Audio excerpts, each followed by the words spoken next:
Sesungguhnya yang paling mulia di antara kamu adalah yang bertakwa kepada Allah Subhanahu wa Ta'ala.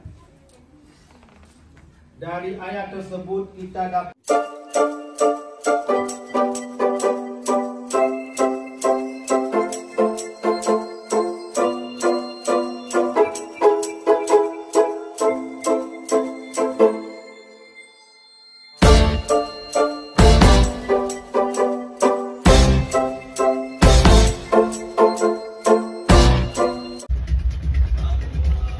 Assalamualaikum warahmatullahi wabarakatuh. Hari ini hari raya pertama di sini di Vancouver. Ini rencana mau ke Manasa. Teman-teman di depan.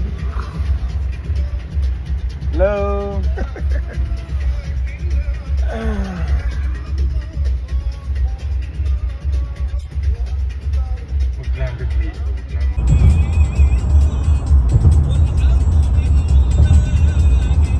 Masih dalam perjalanan ke Manasa.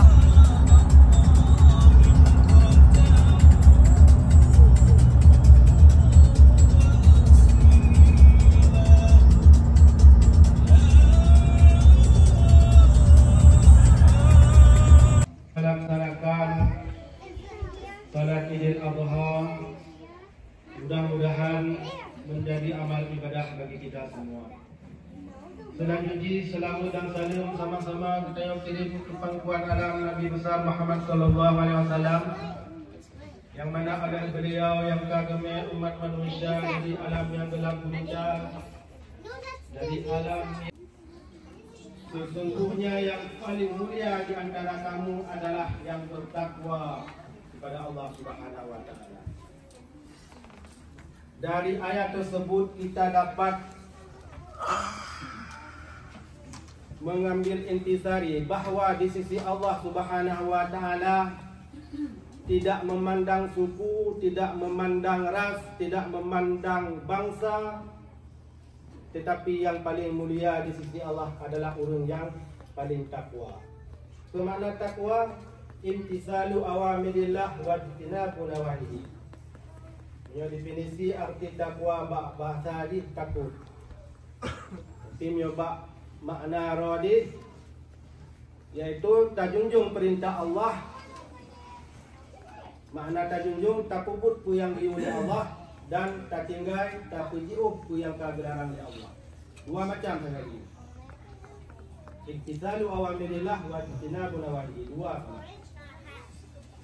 Ku yang kami oleh Allah Subhanahu wa Ta'ala yang tak puput, ku yang kageraran yang tak tinggal. Yang betul takwa.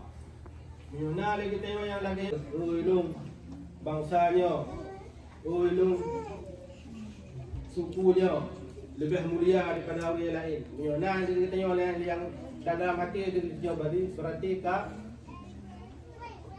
30. 30 dapat menghancurkan amal ibadah kita.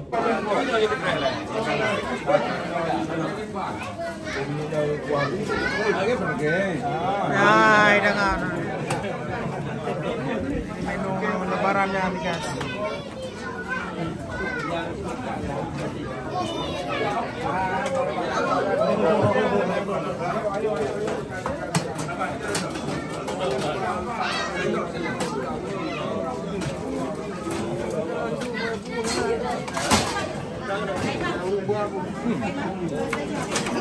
Ya, pulang. Mahal mana?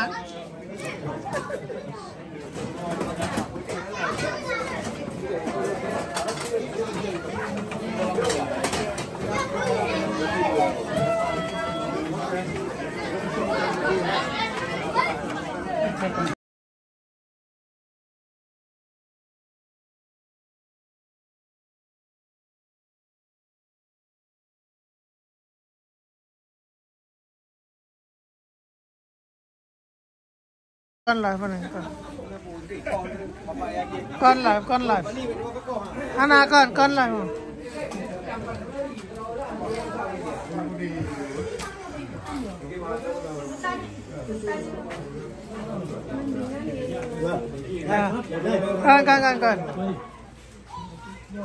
đúng bẹn nhờ cái đầm nhờ Nyo dugo gati di wilayah ini ya. Hah?